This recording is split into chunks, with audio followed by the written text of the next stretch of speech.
It is because of these people that stand behind me that I stand before you today to say I have a chance to renew my life again. Thank you. We work for and stand for racial and economic justice, and it is completely ridiculous that banks who have profited greatly from this community and other communities like it are experiencing record profits, financial institutions are experiencing record profits, even now as we speak, that they will not negotiate and renegotiate with homeowners to keep them in their homes during this time of economic depression. Since 2007, 5,000 foreclosures on the north side. You're asking us, why should we get involved? That's what we do. We're all about the poor, we're about the needy, we're about anybody here that comes through these doors, all the doors throughout this north side. That's what we do, and we do it best.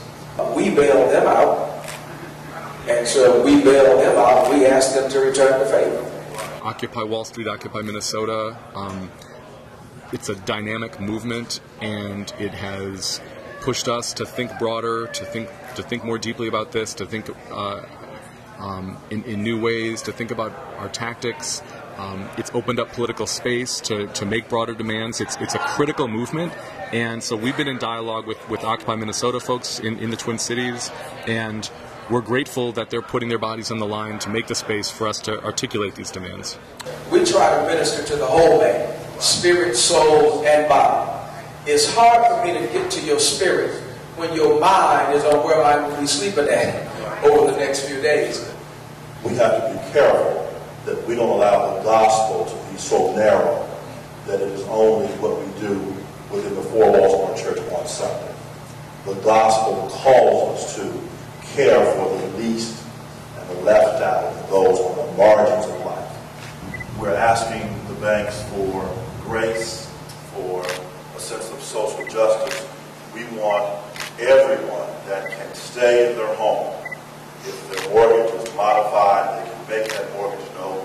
We're asking the banks to take that extra step to work with the homeowner to remain in their home. I want to tell you that I have a team of warriors, faith warriors, Bishop Howell and Reverend McAfee. I have a team of activists, NCRC and JAC. What I want to say to you is that their commitment and dedication, all of this could not have been possible to change the mindset of a bank as large as J.P. Morgan Chase that worked with my family. Our text, the Jewish text, is filled with commandments related to economic justice, fair lending, equitable treatment. And our history is filled with a joint struggle for civil rights. I think all of us are aware of the long history that's taken place in terms of discrimination in housing, discrimination in credit, and we understand that that discrimination has continued to the present day. And we're here because this must end now.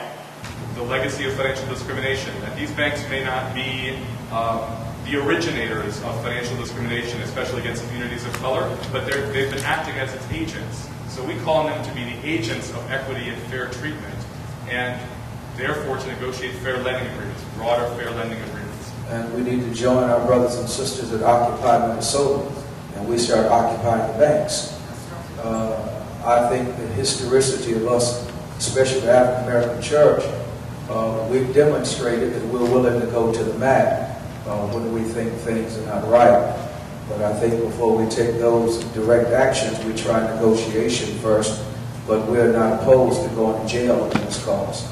Occupy Minnesota, Occupy Wall Street, and the kind of work we're doing in coalitions, community reinvestment coalitions like ours around the country, are deeply complementary. Sometimes they're on separate tracks, sometimes they're more radical, but they're deeply complementary because a movement like that can help to push open the political box, can push the whole dialogue around income inequality, around equity, around financial discrimination. It can push it in new directions and open up space that wouldn't have been open otherwise. We get a lot more power at the negotiating table if stuff like this is happening at the street level. So the movements are deeply complementary. I think they're very different approaches, but I'm certainly willing to work in concert with more the organizational model. And see what can happen when two groups who have very different approaches work together. I mean, the organizational model is typically working through proper legal channels and having detailed discussions about the minutia of the loan documents and timelines, and getting the banks to sort of honor their commitments that they've put forward on paper to help people modify their loans. And our approach is in some ways much more radical, and it's a moral argument, which is the minutia of the loan documents is not the most important thing. It's keeping people in their homes across the board. And I think the two of us, with different approaches working together, could achieve some great things. I think clergy have a really important role to play, both in articulating a moral voice, saying that we are not just a society organized by the profit motive, and they can articulate that moral voice. I think it's more powerful having an interfaith moral voice. It's not just one particular denomination or faith. And of course, churches and congregations have a lot of power. If they go to their pulpits and testify to that message, that's when people en masse start moving their money.